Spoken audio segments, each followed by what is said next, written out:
I don't have a problem with them questioning it. That's their duty. That's their job.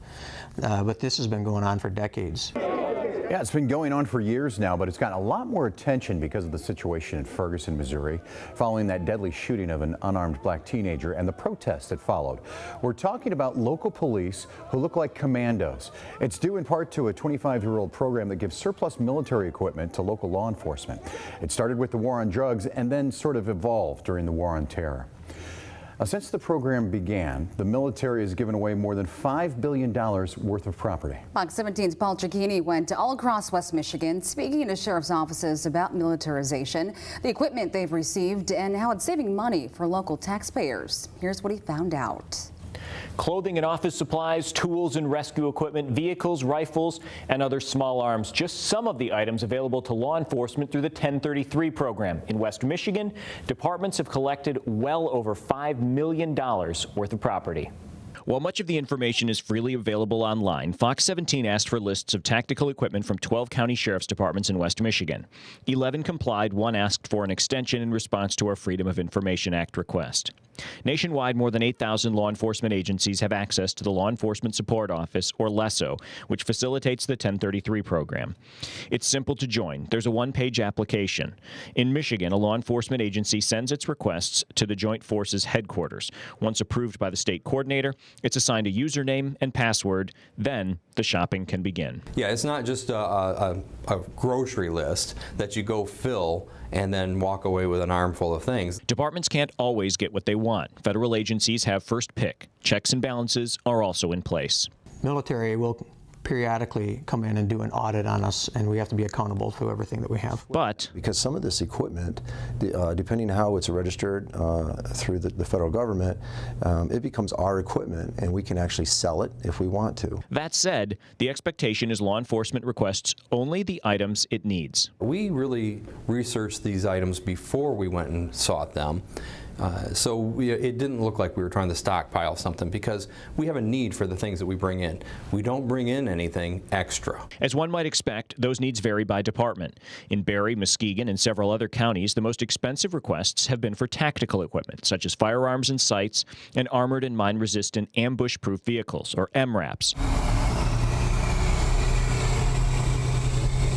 In June, Fox 17 got behind the wheel of one of those 38,000-pound armored personnel carriers, a vehicle remarkably nimble considering its mass. There's all kinds of things we can use that MRAP for. Yeah, we can use it for tactical, that's obvious. The military is using it for tactical, but the military is also using it for rescue. We can use it for rescue also. Captain Mike Poulin, who coordinates the program for the Muskegon County Sheriff, told Fox 17 safety is the reason his department has an MRAP. I will agree that this is more than we need because of what the vehicle is designed to do, right?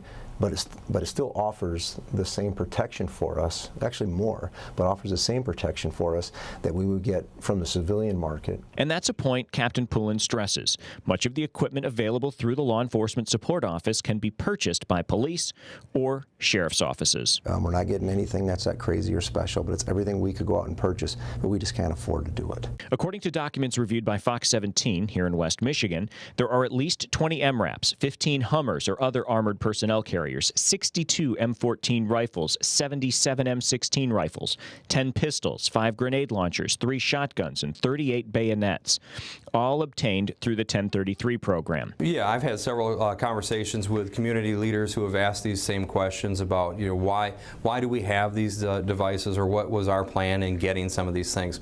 And I have to remind everybody this simple fact. Most of this stuff that we're talking about is for the protection of citizens and our law enforcement, our personnel. In Barry County, Sheriff Leaf says some of the tactical equipment has been modified to be less than lethal or will be used for other purposes. These are shotguns. What we're going to do with these is we're going to sand this down, paint these orange. And what the orange shotgun is, it's a beanbag. It'll shoot a beanbag round. Most of the honor guards are using this type of rifle. So we got a bunch of these so we could start our honor guard. In Kalamazoo County, Sheriff Richard Fuller has also acquired tactical gear such as rifles, a Hummer, and a boat, which is used by the Marine unit.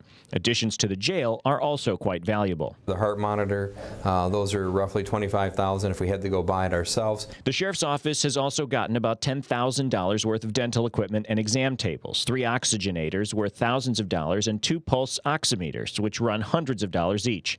All equipment that's been bought and paid for by the American taxpayer taxpayer and has been put to use in the new jail's medical wing. Sheriff Fuller says the savings to taxpayers in Kalamazoo have been significant. But I'm much more comfortable saying that we've easily saved probably $250,000 in collecting the items that we've seen necessary to bring to the sheriff's office to help protect our citizens and our law enforcement professionals.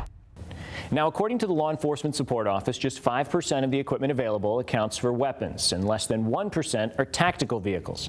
Following the chaos in Ferguson, President Obama ordered a review of the 1033 program, which included the National Security Council and the Departments of Defense, Homeland Security, and Justice, among others. Committees in both the U.S. Senate and House have also held hearings on the program. In the studio, Paul Cicchini, Fox 17 News. Well,